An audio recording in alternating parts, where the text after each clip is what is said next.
there was so much work I was doing really around the whole self philosophy.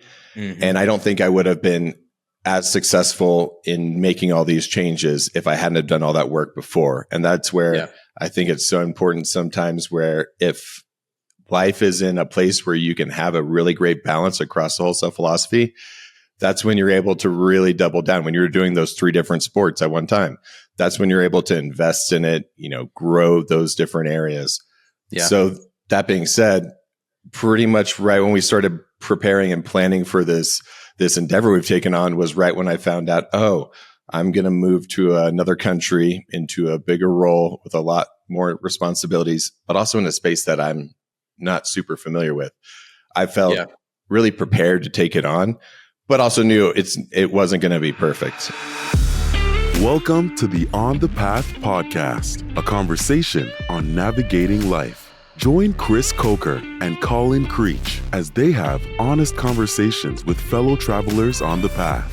In each episode, they explore the physical, mental, and spiritual health aspects of the whole self, striving for personal accountability and a strong community. Gain insights, learn from our mistakes, and hear from guests who have mastered these areas. Step on the path, embracing every challenge and success along the way. See you on the path.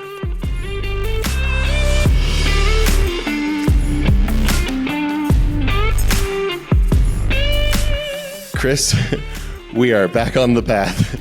We never left the path. Of course not. But we've got a special episode today. We're doing our first map check, which Chris is going to tell you a little bit more about here in a second. But today, which is not necessarily part of every map check, we're going to start off with icebreakers for each other. And I'm going to self-nominate myself to go first. So, Chris, what is the most ridiculous fact you know? The most ridiculous fact I know? Yep. I know that the word milk toast is not actually a breakfast food. It's, I guess, like a floppy and unimpressive situation or person. I don't know if that's what Webster says, but that's my interpretation. I'm at the Urban Dictionary that. I'm at the Urban Dictionary that. Are you serious? I'm dead serious. Somebody's like, how was Colin's presentation at work today? And they're like, it's kind of a milk toast performance. They're basically saying it's like soggy bread, like floppy and not that good, kind of fell apart in the middle. Well, I mean, first off, we don't work together anymore. But second off, I'm offended. But all right, I'll accept your answer, even though that is ridiculous. But it's a good word. Turning it over to you, good sir. Ooh, okay. All right, Colin. If you could communicate with one inanimate object, your car, your pillow, anything, what inanimate object would you communicate with and why? Goodness gracious. I don't have a car currently where I live. First off, I want it to be something that I thought would be, more like comical, like a healthy relationship, not something that's serious all the time. So I'm probably just going to select the baby Lego Groot behind me as my inanimate object, because I feel like if it talks like Groot from the Marvel movies, I think that would be pretty hilarious, because I wouldn't be any real communication. I don't know how they communicate it within the movies, but I feel like it always seems to be pretty funny, especially teenager Groot, just the real moody one. Be funny. It's very funny. Yeah. All right. Okay. All right. That was good. All right. Well, that's over. So we're doing our first ever map check. We'll be doing these periodically. Chris is going to tell us a little bit more about them, but I'm really excited about this. This is a great way to kind of reflect, but also share a little bit more personally about ourselves. But Chris, what is a map check? Well, for those that don't already know, Colin and I are both veterans. Colin's was a Marine, is a Marine, and I was in the Army.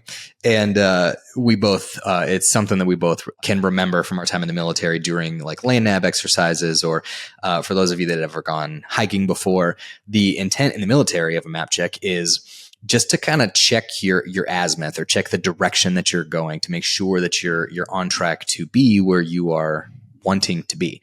So the analogy here with On the Path podcast is a map check on how are we doing? Like we have these episodes that we're putting out to you all, and we're making a lot of different calls to action on the things that you could do to help you grow in your own life. And we want to make sure that we're doing the same thing. We're not just the teacher, but we're the student too. So these map checks are an opportunity for us to just check in with you all. We'll give you our thoughts on how things have gone up to this point and how we feel about them, the things that we're excited about and everything like that. So yeah, the map check is really a chance for us to take a pause and just get candid with you and let you know how things are on our end as the producers of the show.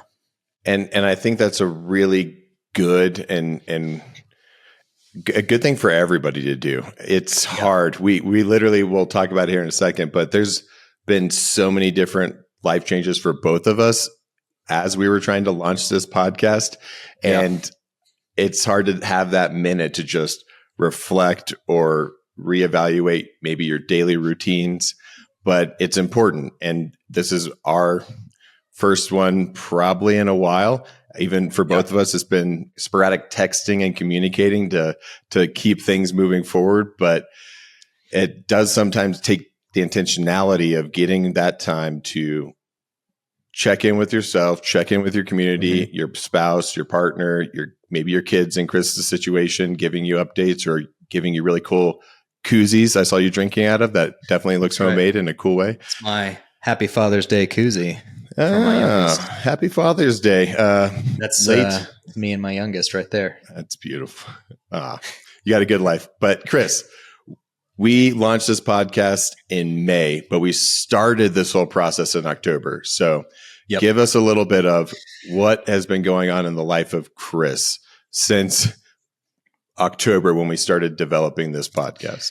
Oh man, a lot. To your point, we both significant changes in both of our lives. As we're trying to launch this show, you're moving, into other countries, and I'm moving into other companies along the way. So yeah, a ton has happened from October to now, and even just from when we started the show, from when the first episode aired to now.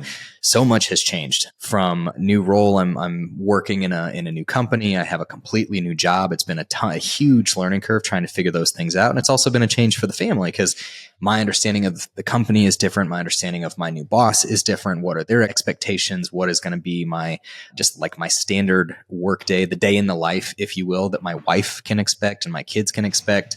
There's a fair amount of travel in there. Along the way, the kids are going into summer vacation. So we have family in town and cousins wanting to hang out and just a ton of activity on the home front. And then along the way, Colin, you and I are building this show called On the Path podcast, right? And that in and of itself has been such a phenomenal learning journey so far. It's not my first time trying to put together a podcast. I produced Suit Soldier a number of years ago, but doing it with a partner and doing it in a more just refined and finessed way has been just an absolute blast. And along the way, we get to have some really cool conversations. So the path is not straight, that's for sure. There's been a lot of bends and ebbs and flows over the past few months, but I'm having a great time. I think this is a ton of fun. And I would say everything at the end is net positive for me. And with that, because I know we've had these little text communications, and when you think about our whole self philosophy, physical, mental, spiritual, personal accountability, strong community, with your job change, family, what was the hardest one of those, or the one that you felt was the hardest to maintain, or where it really kind of maybe even nagged at you that was something that you really prioritized and it brings a lot of maybe joy or just, that good vibe in your life? Which one of those was the hardest for you to maintain throughout all these changes in your life? Love that question, because I'm going to answer it directly, but I would say it's no longer an issue. So for me, I am proud of fixing that relatively quickly. I would say since starting the new job, since starting the show, physical has been kind of the biggest struggle for me. When I first started the new role, I was also walking around in a medical boot because I had ruptured the arch of my right foot doing sparring at a gym around the corner here. And so that was already kind of that itch in the back of my mind for my excuse. Well, I can't really do a lot because I'm in this medical boot. So I guess along the way, I'm just going to enjoy cheeseburgers more than I typically do as well. And between that and the heavy travel with the new role, I was eating all sorts of like restaurant food. My diet was kind of unchecked and it just was starting to make me feel kind of lethargic. So as I started to figure out the new role, the travel, as you and I got into a pretty good process and rhythm with the show, a lot of those things came back online. What I did to address it was just mix things up. I think I was getting bored with what my workouts and my physical fitness had been. So I mixed it up. I got a completely new gym that comes with really pretty solid coaching baked into it. It's got much more of a team dynamic in the way that it's done. And everything is metrics based. Like everything is about like, how did you perform today down to the number? So for me, that's really what I needed. So over the past, I'd say 4 to 6 weeks, I've really started to turn that back on and I'm feeling way better about myself. So we can never be at 100% in all of these things. And I think I went into some of these life changes knowing that. But yeah, physical for me was a big issue, but I'm happy to report that physically back on the path. I just want to call out I'm just going to call out really fast that I remember when you got injured and it was in your with your previous company, your previous role, you were lifting, doing Muay Thai and Jiu-Jitsu. So I don't know if it would be overtraining, but it wasn't just that one thing. It could have been a few different things that you did.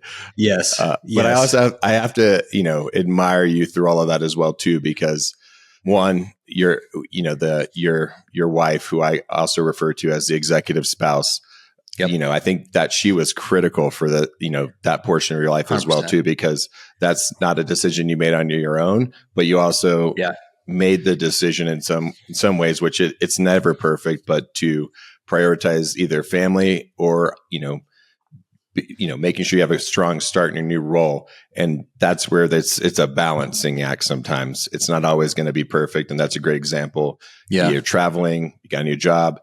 You might have to pull back on something, being accountable to holding yourself accountable, but you got to prioritize your family sometimes over everything. And just to finalize that statement, you also joined a cult called CrossFit. So you're talking about metrics. It's a cult, but I appreciate you and I support everybody. And I do watch every, CrossFit games because it's still incredible athletes, but kind of culty. Just watch out for Kool-Aid. That's all I'm saying. Been enjoying it. Yeah. What about you? So what was, I would say, cause I guess let the cat out of the bag a little bit, but you had some huge life changes over the past 6-7 months or so. So like, how did you work through those? What were your struggles along the way and where are you today? How are you feeling now? What wasn't a struggle along the way? I would say this, when we connected, we talked about it in some of our earlier episodes, 1, 2, or 3, there was so much work I was doing really around the whole self philosophy. Mm-hmm. And I don't think I would have been as successful in making all these changes if I hadn't have done all that work before. And that's where I think it's so important sometimes, where if life is in a place where you can have a really great balance across the whole self philosophy, that's when you're able to really double down. When you're doing those 3 different sports at one time, that's when you're able to invest in it, grow those different areas. Yeah. So that being said, pretty much right when we started preparing and planning for this endeavor we've taken on was right when I found out, I'm going to move to another country into a bigger role with a lot more responsibilities, but also in a space that I'm not super familiar with. I felt really prepared to take it on, but also knew it wasn't going to be perfect. I remember there was a weekend pretty early on where pretty much it was just, that low energy voice on the phone, like, Chris, what do I do? I don't know, if I can do this, or it wasn't necessarily related to the roles, just everything at once. It was a lot. And that's where I say, I think strong community was not a problem throughout it. Probably physical, but not necessarily the working out part, more sleep. It's really good to have those routines because with our jobs, we're not in the military anymore. Yeah. You can really maintain those critical ones. And I think sleep was difficult at certain times, just with, hotel room now, or you're in a new bed or in a new space. And so that was a struggle, because also if you're not getting great sleep, maybe you're not as mentally sharp.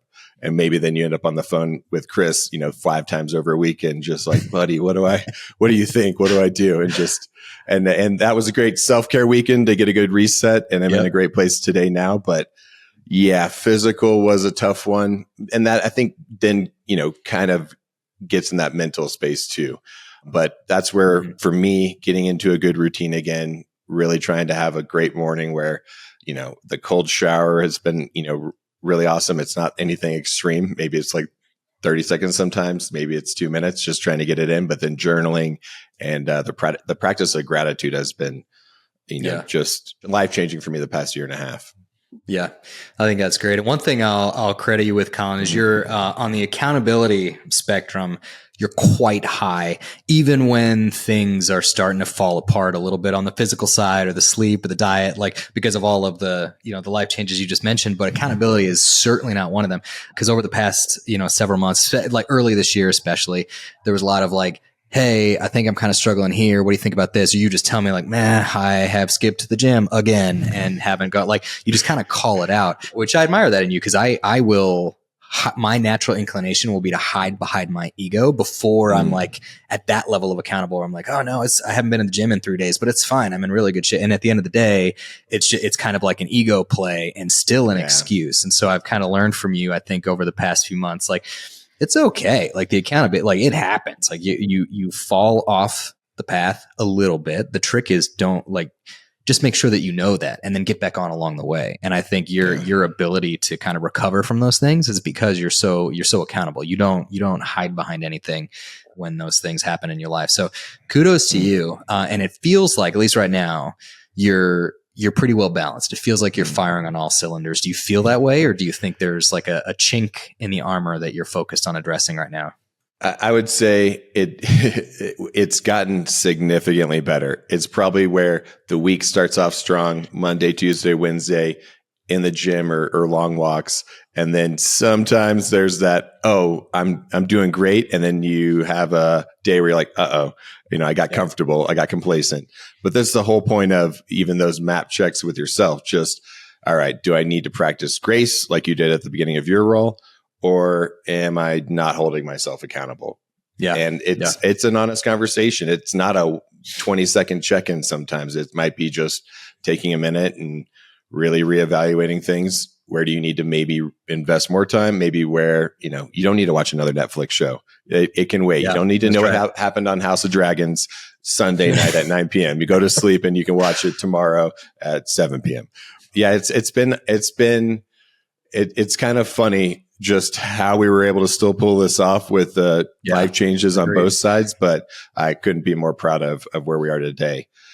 That being said, talking about the podcast itself, we've had amazing guests so far. We've had Mike Sarraille, Ryan McCool, Dr. Britt, Bill Journey, and Eric Ballester. Very different people and very different individuals that we really look up to when we think about the whole self philosophy. But starting with Mike Sarraille, what was one thing or takeaway from our very first guest on this podcast? His aura is just motivating, right? Like he's very direct, but he listens. Like in that conversations, we're having a conversation with Mike in his studio, which is so gracious to let us launch our show in this bona fide podcasting studio is already so generous of him. And then when you listen to that conversation, I've kind of rewatched some of the reels, and his approach is very direct, but it's direct through really solid listenership, right? Like he's really paying attention to us when we talk. And so he's giving very deliberate feedback to anything that we said along the way. And so it just kind of stood out to me. He gave great advice. I think he's got obviously years of wisdom and a long life he's lived up to this point with all sorts of rich experiences. But I really appreciated just like that kind of dynamic across the entire episode. He was very, very direct through being a solid listener. I absolutely admire him too. I mean, to your point, first episode with a guest, but also, wow, I really should have took more notes on, his version of young Jamie, because we learned a lot from our tech trying to set up our own live episodes. And obviously that then created a lot longer of an editing process. And we know that we'll have to do a lot more prep next time. It's not that simple. I think also what for me, especially with Mike, is everybody could have an excuse. We heard his life story. There's there's no comparison. I wouldn't compare my life to somebody else's or vice versa. You can definitely admire people, and maybe there's different traits you try and bring on. But for him, he could have every excuse to just, retire and live his life. But he took on being an entrepreneur, which is the hardest thing probably to do after the military. But he also, reached those highest levels in the military, and it just transitioned with him. But to your point, super locked on, very motivating, and he was really honest, and I really appreciated that time with him.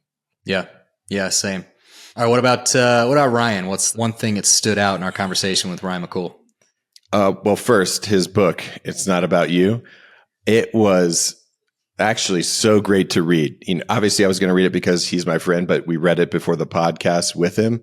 Yep. It was the perfect timing for me. I was going from 5 years almost of not being a people leader into a role with, a significant sized, a larger organization, I would say medium sized, depending on who you're comparing yourself to. You shouldn't do that. But it was just so great to hear from him, but also read in the book the good and the bad leadership styles and actions. And just to really reinforce that if you're really being a servant leader, then it means it's not about you, that you're not doing things so that you look good. You're doing things for your direct reports or your organization, whether that might be telling them they're doing a great job, giving them more time, or having those tough development conversations because they need to hear it so then they can get better. But I really appreciated that time. Even with the tech, we pulled it off, but at the same time, we learned a lot. But what was your takeaway with Ryan? In broad strokes, Ryan McCool is the type of person that can remind you that gratitude is contagious. Even before we had him on the show, he was just like, you mentioned earlier, Colin, how gratitude and writing that every morning has really kind of changed your life. I would just assume that is a practice that Ryan does because he just exudes gratefulness. When we reached out to him, he was like such high energy, so excited, like, yes, I absolutely want to do that. And then we sit down with him, we're in Jersey and just having a good conversation with him. And he's just so grateful to be there, talking about his book, and he's talking about how grateful he is to have been able to write the book, right? I'm over here thinking like, I'm glad you wrote it. I learned a bunch from you, and you're over here telling me you're just glad that, you were able to write it. So Ryan's just one of those people that just, you walk away from conversation with him and you just feel really good. So it's no surprise to see kind of the path he's carving for himself, in his career and in his life. It just, he's just that kind of guy. So yeah, Ryan definitely kind of highlighted the contagiousness of gratitude for me. And I am super grateful for him. He's a real one. And I really appreciate that. And Ryan, if you're listening, we know you are. Just watch your time on the flight simulator. You promised you're checking yourself on that one. So not too much time on the flight simulator would be good until the Eagles games start up again.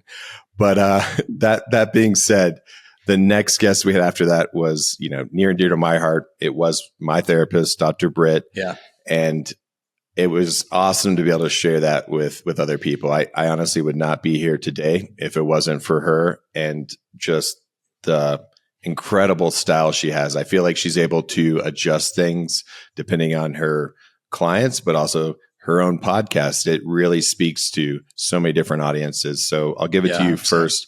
What was one takeaway or favorite part of that guest with that episode? Or that episode with that guest?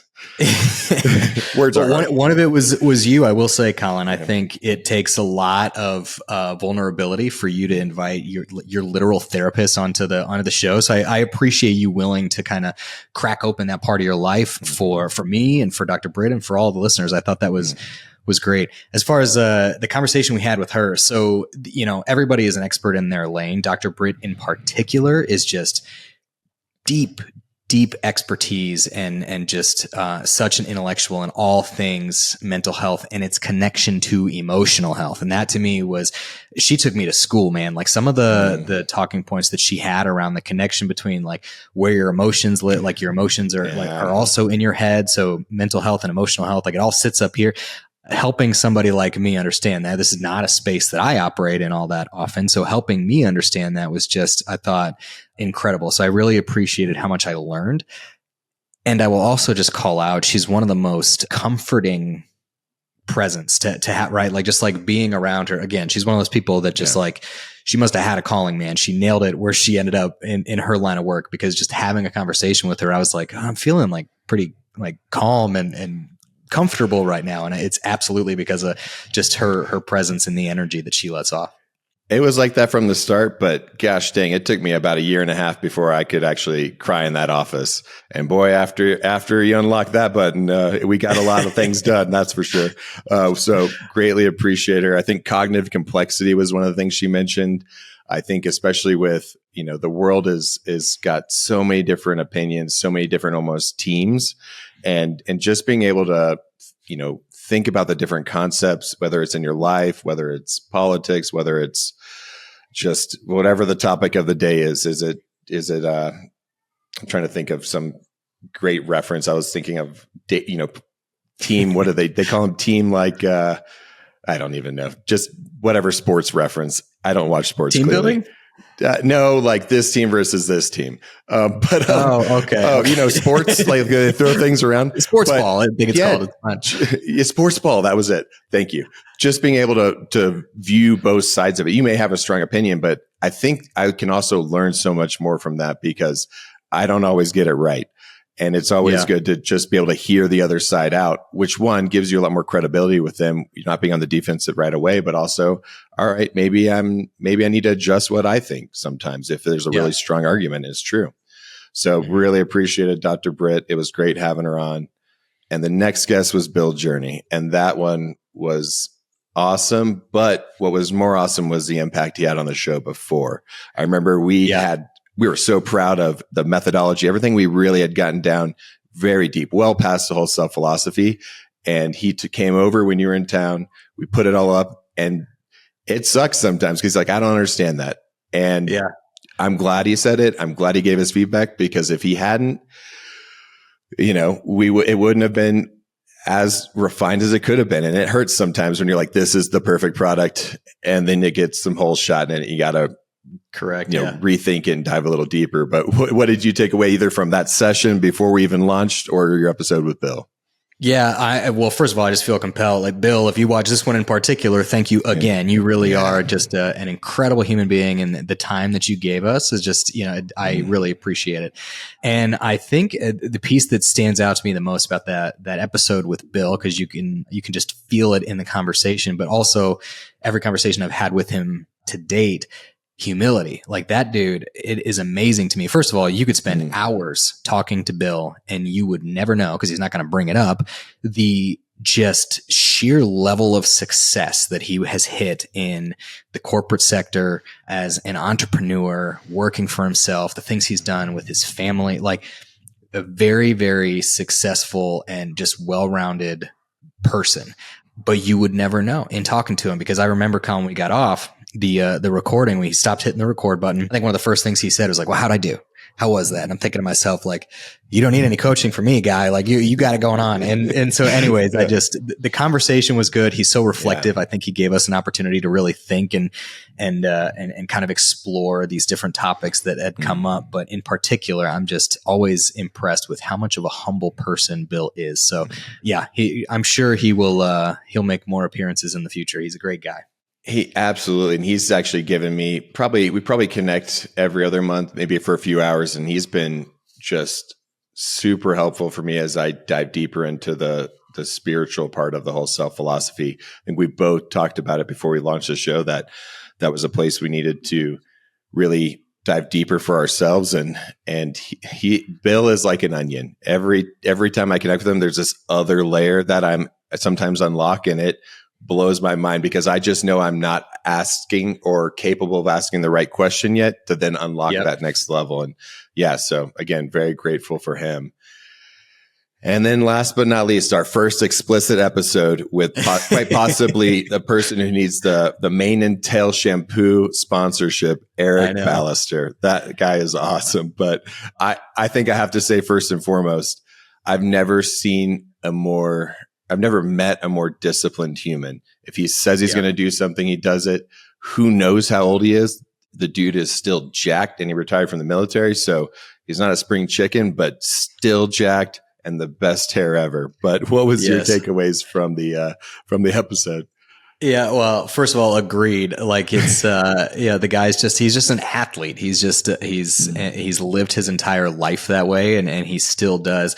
The piece that stands out to me is Eric's just a lovable guy, which I guess is maybe a little ironic, right? Because it's our first explicit episode. Like he, if you ever, for those that don't know him that well, he's very athletic. He also has a little bit of a background in fighting. He's pretty good at that too. Like he could mess somebody up if he really wanted to. Oh. However, he wouldn't hurt a fly, of his own volition unless it came to that. Right. And I just appreciate that about him. And you could feel that having a conversation with him. You're just like, man, I just want to be around this guy and just kind of shoot the breeze and joke around a bit more. Cause he's a ton of fun. But along the way throughout that, what feels like a low key conversation, you're just, you kind of walk away from and you're like inspired to go and first of all, stick to your word because to your point, he's very disciplined, but also the service component. Like he just makes you feel like you should go out and do something for somebody else because that's just how he lives his life.